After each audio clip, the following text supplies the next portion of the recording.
Hello friends, welcome to TNPSC Stars channel. இந்த வீடியோல நம்ம 9th ஸ்டாண்டர்ட்ல இருக்க எக்ஸசைஸ் 1.2க்கு முன்னாடி இருக்க எக்ஸாம்பிள் சம்ஸ் தான் பார்க்க போறோம். ஸோ இந்த எக்ஸசைஸ் பார்த்தீங்க, அதாவது இந்த ஒரு சாப்டர் பார்த்தீங்கன்னா இது கம்ப்ளீட்டா உங்களுக்கு 11th and 12th அளவுக்கு இருக்குன்னு தான் சொல்லணும். அதுவும் லாஸ்ட் எக்ஸசைஸ்லாம் பார்த்தீங்கன்னா அந்த அளவுக்கே தான் இருக்கும். ஸோ இந்த சாப்டரை நீங்கள் எவ்வளோக்கு எவ்வளோ நல்லா படிக்கிறீங்களோ அவ்வளோக்கு அவ்வளோ உங்களுக்கு நல்ல ஃபியூச்சரில் ஹெல்ப் ஆகும். மெயினாக இப்போ நீங்கள் 9th ஸ்டாண்டர்டில் இருக்கிறதுனால ட்ரஸ்ட் எக்ஸாமுக்கு ரொம்பவே ஃபோக்கஸ் பண்ணோம். அண்ட் இந்த ட்ரஸ்ட் எக்ஸாமில் கம்பல்சரியாக மெஜாரிட்டி ஆஃப் திஸ் கொஷின்ஸ் இந்த ஒரு சாப்டரில் தான் வரும். ஸோ இந்த சாப்டரை நீங்கள் ரொம்ப நல்லா படிக்கணும். அதாவது புரிஞ்சு படிச்சிங்கன்னா உங்களால் ட்ரஸ்ட்டையும் கிளியர் பண்ண முடியும். 11th 12th உங்களுக்கு எந்த ஒரு பிரச்சனையும் இருக்காது. நீங்கள் காலேஜ்க்கு என்ட்ரன்ஸ் எக்ஸாம் எழுதினாலும் உங்களால் ஈஸியாக கிராக் பண்ணவும் முடியும். ஸோ படிக்கிறத நல்லா புரிஞ்சு படிங்க, அது போதும். ஓகேவா? ஓகே, எக்ஸாம்பிள் 1.3 இதில் வந்துட்டு என்ன கொடுத்துருக்காங்க? If A is equal to 1 2 3 4 5 7 9 11 அப்படின்னு சொல்லி கொடுத்துருக்காங்க.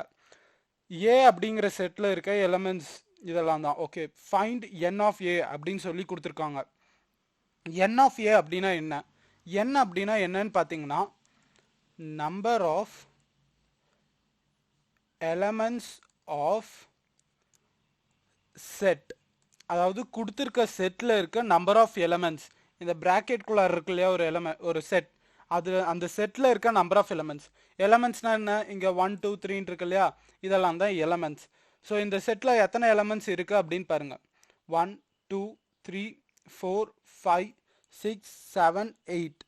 ஸோ டோட்டலாக 8 எலமெண்ட்ஸ் இருக்குது. So n of A is equal to 8. ஓகேவா? நெக்ஸ்ட் எக்ஸாம்பிள் 1.4 இதில் என்ன கொடுத்துருக்காங்க? ஆர் அப்படிங்கிறது இந்த இடத்துல நீங்கள் வந்துட்டு கொடுத்துருக்க ஸ்டேட்மெண்ட்டை ப்ரூவ் பண்ணும் அப்படிங்கிற மாதிரி meaning. R B is equal to x where x is greater than or equal to -3, less than or equal to 0 and x belongs to integers. Okay, இது obvious. And q is equal to the set of all prime factors of 210. இது ஒரு equivalent செட்டா அப்படின்னு சொல்லி கேட்டிருக்காங்க. So first நம்ம p அப்படிங்கிற செட்டை எழுதலாம்.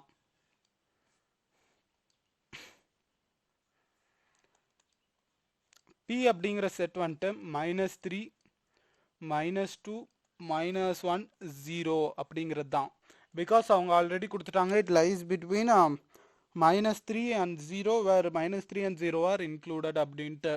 ஓகே, அடுத்தது q, set of all prime numbers in the factorization of 210. So 210 வந்துட்டு ஃபர்ஸ்ட் 2 டேபிளில் பண்ணுறேன். 105 5 21 3 7 7 1. ஓகே, ஸோ க்யூவோட இதுவும் நம்மளுக்கு இப்போ கிடச்சிருச்சு. 2 3 5 7. இங்கே நான் ஏன் 1 எழுதலை அப்படின்னு பார்த்தீங்கன்னா 1 இஸ் நெய்தர் ப்ரைம் நார் கம்போசிட். ஓகேவா? ஸோ இப்போ ஈக்விவேலன்ட் செட்டா இது அப்படின்னு சொல்லி கேட்டிருக்காங்க. ஸோ ஈக்விவேலன்ட் செட் அப்படின்னா என்ன அப்படின்னு முதல்ல சொல்லிடுறேன். ஈக்விவேலன்ட் செட் அப்படின்னா ஒன்றும் இல்லை, ஒரே ஒரு கண்டிஷனை தான் நம்ம இங்கே ப்ரூவ் பண்ணும்.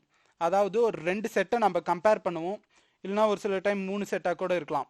நம்ம கம்பேர் பண்ணுற செட் வந்துட்டு ஈக்குவல் நம்பர் ஆஃப் எலமெண்ட்ஸோட இருக்கா அப்படின்னு பார்த்தோம்னா அது ஈக்விவேலன்ட் செட். ஓகேவா? அதாவது இப்போ பி அண்ட் கியூ அப்படிங்கிற 2 செட் எடுத்திருக்கோம். So number of elements in B அப்படின்னு பார்த்தீங்கன்னா உங்களுக்கு 4 இருக்கு. அதே மாதிரி number of element in Q அப்படின்னு பார்த்தீங்கனாலும் உங்களுக்கு 4 இருக்கு. ஸோ இப்போ இது ரெண்டுத்துக்கும் சேம் நம்பர் ஆஃப் எலமெண்ட் இருக்கிறதுனால இதை நான் ஒரு ஈக்விவேலன்ட் செட் அப்படின்னு என்னால் சொல்ல முடியும். ஓகேவா? அவ்வளோதான் ஈக்விவேலன்ட் செட் அப்படிங்கிறது. Next example 1.5.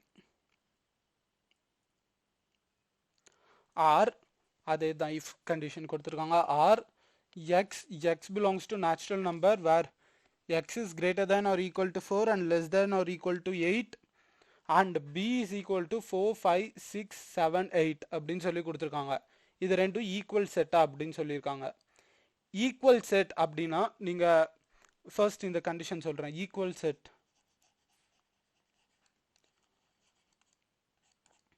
ஈக்குவல் செட்னா ஒன்றுமே கிடையாது. அதாவது ஃபர்ஸ்ட் நீங்கள் என்ன பண்ணணும்னா நம்பர் ஆஃப் எலமெண்ட்ஸ் பார்க்கணும். Number of elements. ஓகேவா? நெக்ஸ்ட் எலமெண்ட்ஸ் பார்க்கணும். அதாவது நம்பர் ஆஃப் எலமெண்ட்ஸ் வந்துட்டு ஈக்குவலாக இருக்கணும். ஓகேவா? அடுத்தது இருக்க எலமெண்ட்ஸும் ஈக்குவலாக இருக்கணும். ஓகே, இந்த எக்ஸாம்பிள் போட்டால் உங்களுக்கு புரியும்னு நினைக்கிறேன். வெயிட். ஸோ ஃபர்ஸ்ட் ஏக்கு என்ன கொடுத்துருக்காங்க? Lies between 4 and 8 where 4 and 8 belongs. Okay, so A B 4 5 6 7 8. Okay, பிக்கு அவங்க அப்படியே தந்துட்டாங்க 5 6 7 8 அப்படிங்கிறத. ஸோ இப்போ பார்க்கும்போதே தெரியும் ரெண்டும் ஒரே மாதிரி தான் இருக்குது. நம்பர் ஆஃப் எலமெண்ட்ஸும் சேமாக தான் இருக்குது. அதே மாதிரி இருக்க எலமெண்ட்ஸ், அதாவது 4னா 4 இருக்குது, 5னா 5 இருக்குது, 6 6 7 7 8 அந்த மாதிரி இருக்குது. சரி, இன்கேஸ் நான் பி இருக்குல்ல, செட் பி, இதை வந்துட்டு நான் 4 6 7 5 8 அப்படின்னு எழுதுறேன். இப்போ இது ஈக்குவல் செட்டா? இந்த ஒரு இதை ரிமூவ் பண்ணிடுங்க. இப்போ இந்த ஏவும் இந்த பியும் கம்பேர் பண்ணுங்க.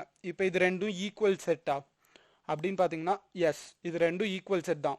என்ன தான் எலமெண்ட்ஸ் எப்படி அரேஞ்ச் ஆயிருந்தாலும் எலமெண்ட்ஸ் எல்லாம் ஈக்குவலாக, அதாவது 4 எங்கே இருந்தாலும் அதே 4 அப்படிங்கிற எலமெண்ட் இங்கேயும் இருக்குது, 6 இங்கே இருக்குது, பட் இங்கேயும் 6 இருக்குது. பட் இருந்தாலும் ரெண்டு எலமெண்ட்ஸும் சேம் அப்படிங்கிறதுனால இது ஒரு ஈக்குவல் செட் அப்படின்னு சொல்கிறோம். இந்த ரெண்டு ரூலையும் பேசிக்காக ஒரு செட், ரெண்டு கம்பேர் பண்ணுற செட் வந்துட்டு சாட்டிஸ்ஃபை பண்ணுச்சுன்னா அது ஒரு ஈக்குவல் செட் அப்படின்னு நம்மளால சொல்லிட முடியும். ஓகேவா? Next, moving on to 1.6. Example 1.6. Okay, இந்த ஒரு கான்செப்ட், இதுக்கு முன்னாடி ஒரு கான்செப்ட் சொல்கிறேன், அப்புறம் உங்களுக்கு அது புரியும் நல்லா. இப்போ ஒரு செட் ஏ அப்படிங்கிறத எடுத்துக்கோங்க. இந்த செட் ஏக்குள்ளார உங்களுக்கு ஏ கமா பி கமா சி அப்படிங்கிற எலமெண்ட் இருக்கு. இந்த 3 எலமெண்ட் இருக்கு. இப்போ ஏ கமா பி அப்படிங்கிறதுக்கும் ஏ கமா பி கமா சி வேணாம், இந்த மாதிரி போட வேணாம், நம்ம ஏ அப்படிங்கிற செட்டுக்கும் இருக்க ரிலேஷன் என்ன அப்படின்னு கேட்குறாங்க. ஸோ உங்களால் என்ன சொல்ல முடியும் அப்படின்னா A comma B is a subset of A அப்படின்னு சொல்ல முடியும். இந்த சிம்பிள் வந்துட்டு சப்செட் அப்படிங்கிறத ரெப்ரசன்ட் பண்ணுது. அதே இந்த சிம்பிளை அடிச்சுட்டோம்னா நாட் அ சப்செட், அவ்வளோதான். சப்செட் அப்படின்னா என்னன்னு பார்த்தீங்கன்னா இங்கே கொடுத்துருக்க இந்த செட்டில் இருக்க எலமெண்ட்ஸ் வந்துட்டு ஏ அப்படிங்கிற செட்குள்ளார இருக்கா அப்படிங்கிறது தான். அதாவது இங்கே இருக்க செட்டில் இருக்க எலமெண்ட்ஸ் ஏ அண்ட் பி இங்கே இருக்க செட் ஏல இருக்கு, இங்கேயும் ஏ பி அப்படின்ட்டு இருக்கு. சரி, இன்கேஸ் ஏ கமா பி கமா டி அப்படிங்கிற ஒரு செட் இருக்கு. இப்போ இது ஒரு சப்செட் ஆஃப் ஏ அப்படின்னு உங்களால சொல்ல முடியுமா? முடியாது. It is not a subset of A அப்படின்னு தான் சொல்லுவோம். பிகாஸ் டி அப்படிங்கிறதும் இங்கே இருக்கு. ஸோ அதனால இது ஒரு நாட் அ சப்செட் ஆஃப் ஏ. ஓகேவா? ஓகே, இப்போ கொடுத்துருக்க எக்ஸாம்பிள்ஸ் பார்க்கலாம். இங்கே பார்த்தீங்கன்னா 10 20 13 கொடுத்துருக்காங்க, டேஷ் 10 20 30 14 கொடுத்துருக்காங்க. ஸோ இது ஒரு சப்செட்டா நாட் அ சப்செட்டா அப்படின்னு நம்ம சிம்பிள்ஸ் மென்ஷன் பண்ணோம். ஸோ இதை பார்க்கும்போது நம்மளுக்கு நல்லாவே தெரியுது 10 20 30 அப்படிங்கிறது இந்த ஒரு செட்குள்ளார் இருக்குது. So it is a subset. And அதே மாதிரி பிக்யூஆர் டேஷ் WXYZன்னு கொடுத்துருக்காங்க. ஸோ பிக்யூஆர் இது வந்துட்டு does not belongs to, is not a subset அப்படின்னு தான் சொல்லணும். பிகாஸ் ஏன்னா இந்த 3 எலமெண்ட்ஸுமே இங்கே கிடையவே கிடையாது. ஸோ அதனால it is not a subset of இது. ஓகே, அண்ட் அதே மாதிரி ஓகே எக்ஸாம்பிள் 1.7ல் உங்களுக்கு அந்த கான்செப்ட் வரும். Right all the subsets of A அப்படின்னு சொல்லி கொடுத்துருக்காங்க. ஏ அப்படிங்கிற செட்குள்ளாரே உங்கள் ஏ கமா பி அப்படின்னு வச்சுருக்காங்க. ஸோ இதோட சப்செட் அப்படின்னா என்ன அப்படின்னு கேட்குறாங்க. அண்ட் அதுக்கு நீங்கள் ஃபர்ஸ்ட் தனியாக இருக்க எலமெண்ட்ஸ் எழுதணும்.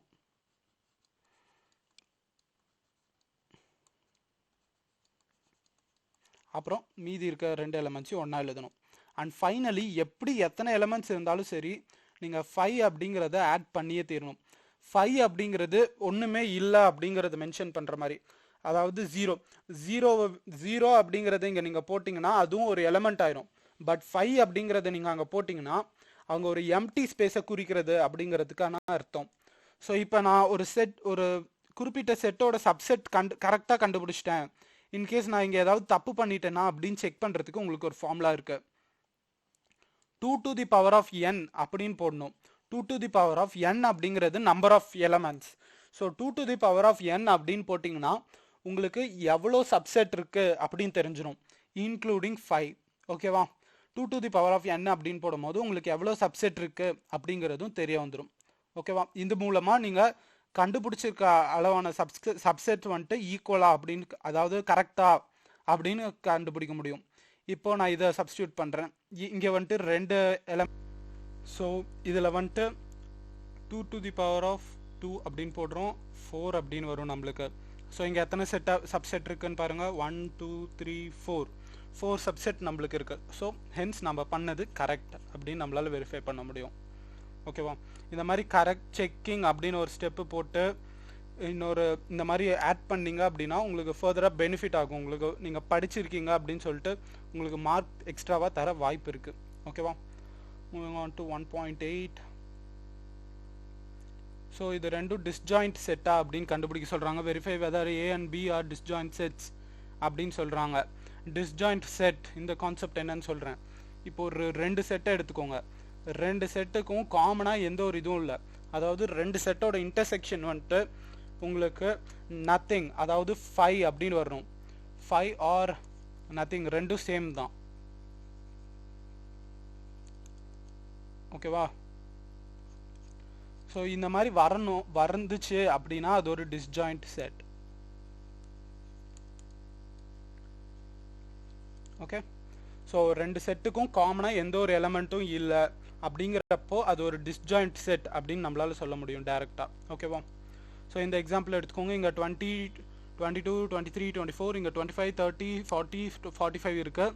ஸோ இந்த 2 செட்டுக்கும் காமனாக ஏதாவது இருக்கான்னு பாருங்கள், கிடையவே கிடையாது. ஸோ இது ரெண்டுத்தோட இன்டர்செக்ஷன் நம்ம எப்படி ரெப்ரசென்ட் பண்ணுவோம் அப்படின்னா 5 அப்படின்னு போட்டு ரெப்ரசென்ட் பண்ணுவோம். ஸோ இது வந்துட்டு ஒரு டிஸ்ஜாயிண்ட் செட். நெக்ஸ்ட் 1.9. ஸோ 1.9ல என்ன சொல்லியிருக்காங்க அப்படின்னா find the number of subset அந்த number of proper subset of a set x is equal to ABC and XYZ. Okay? So number of சப்செட்டை கண்டுபிடிக்க சொல்லியிருக்காங்க, நம்பர் ஆஃப் ப்ராப்பர் சப்செட்டை கண்டுபிடிக்க சொல்லியிருக்காங்க. நம்பர் ஆஃப் சப்செட்ஸ் நான் உங்களுக்கு ஆல்ரெடி ஃபார்முலா சொல்லியிருக்கேன் இல்லையா, 2 to the power of n. அதே ஃபார்முலாவை யூஸ் பண்ணி கண்டுபிடிக்கணும். நம்பர் ஆஃப் ப்ராப்பர் சப்செட் இதை கண்டுபிடிக்கிறதுக்கு நீங்கள் 2 to the power of n minus 1 அப்படிங்கிறது யூஸ் பண்ணோம். ப்ராப்பர் சப்செட் அப்படிங்கிறப்போ நீங்கள் 5 இருக்கு இல்லையா, அந்த 5 அப்படிங்கிறத ரிமூவ் பண்ணிட்டு எழுதுவீங்க. ஸோ அதனால தான் இதை வந்துட்டு ப்ராப்பர் சப்செட் அப்படின்னு சொல்லுவோம்.